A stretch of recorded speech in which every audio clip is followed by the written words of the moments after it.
Welcome to Mayura creations friends. இன்னைக்கு நம்ம அட்டகாசமான டெல்லி கனகாம்பரம் பற்றி பார்ப்போம். இந்த கனகாம்பரத்துக்கு டெல்லி கனகாம்பரம்னு ஏன் பேர் வந்துச்சுன்னு எனக்கு தெரியலைங்க. ஆம், இது வந்து பார்க்கறக்கு ரொம்ப அழகாக இருக்கும். நார்மலாக இருக்க கனகாம்பரம் நமக்கு ஆரஞ்சு கலரில் இருக்கு இல்லையா? இது வந்து ஒரு மாதிரி லைட் பிங்க் ஷேடில் இருக்குது.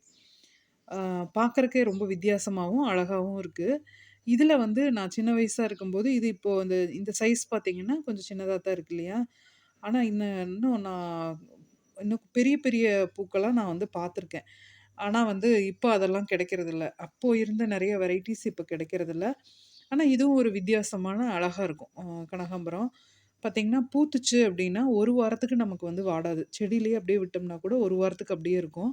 அதுக்கப்புறமா தான் அந்த கனகாம்பரம் கீழ விழுகும். அதுவும் வாடி போய் விழுகாது. ஃப்ரெஷ்ஷாவே தான் விழுகும். இதனுடைய தன்மை அந்த மாதிரி. அது மாரி வளர்க்கறக்கு ரொம்பவும் ஈஸியான ஒரு வெரைட்டி செடின்னா, அந்த கனகாம்பரம் வெரைட்டீஸ் தான். நம்ம ஜஸ்ட்டு ரோஜா அளவுக்கெல்லாம் மெனக்கெடணும்னு அவசியமே இல்ல. தொட்டியில மட்டும் வச்சு விட்டுட்டோம்னா போதும். ஆரம்பத்தில அதுக்கு கொஞ்சம் உரம் குடுத்து நம்ம கவனிச்சோம்னா போதும். ஆனா தொட்டியில வச்சோம்னா, அப்பப்போ கொஞ்சம் குடுத்தோம்னா நெறைய பூ எடுக்கும். இல்லைன்னா பூக்கர கொறைஞ்சிரும். ஆனா பெருசா பூச்சி விரட்டி அடிக்கணும். நெறைய பாங்கு பாங்கணும், கட் பண்ணி விடணும். அது மாரி எந்த தொந்தரவுமே குடுக்காத ஒரு பூ வகை அப்டின்னா கனகாம்பரம் தான். ஆ இது வந்து நம்ம தலைக்கு வைக்கிறதுக்கு பயன்படுத்திக்கலாம். அழகுக்கு வைக்கிறக்கும் பயன்படுத்தலாம். நமக்கு வீட்ல அழகா இருக்கணும், வீட்டுக்குள்ள வந்தோனே என்ட்ரன்ஸ்ல ரொம்ப அழகா இருக்கணும்னு யோசிச்சோம்னா, இந்த கனகாம்பரம் வெரைட்டி வைக்கலாம். இதில நெறைய கனகாம்பரம் இருக்கு. டெல்லி கனகாம்பரம் இருக்கு, நாட்டு கனகாம்பரம் இருக்கு. இன்னும் நெறைய நெறைய நெறைய பேர் போட்டுட்ருக்காங்க. ஆனா, அதெல்லாம் நமக்கு கமர்ஷியலா கிடைக்கிறதில்ல. இப்ப இந்த வெரைட்டீஸ் தான் நமக்கு இப்போதைக்கு ரெகுலரா கிடைச்சிட்ருக்குது. பார்க்க ரொம்ப அழகா இருக்கு இல்லைங்களா? இது நீங்க அழகுக்கு வைக்கணும் அப்படின்னு விருப்பப்பட்டீங்கன்னா வைக்கலாம்.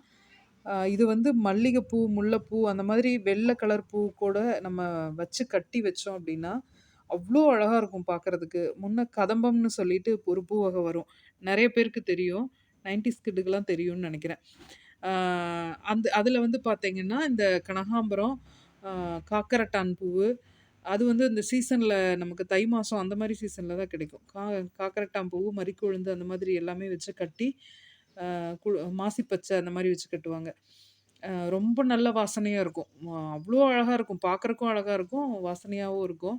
ஆனா, அது இப்பலாம் கிடைக்கிறதில்ல எங்கேயும்.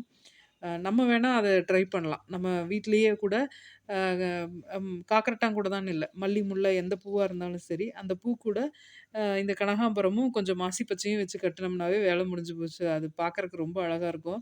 அது நான் அடிக்கடி அந்த மாரி பண்ணி வைப்பேன். பார்க்க ரொம்ப அழகா இருக்கும். பார்க்குறவங்கலாம் ரொம்ப அழகா இருக்குதுங்க. நாங்க சின்ன வயசுல பார்த்தது இந்த மாரி பூ அப்படின்னு சொல்லுவாங்க. அதனால நீங்களும் கண்டிப்பா உங்க வீட்ல இந்த கனகாம்பரம் வளர்த்துங்க. ரொம்ப ஈஸியான வளர்ப்பு தான். வெயில், மழை எதுக்குமே கவலைப்பட வேண்டியதில்ல. இந்த செடிய வச்சோம்னா.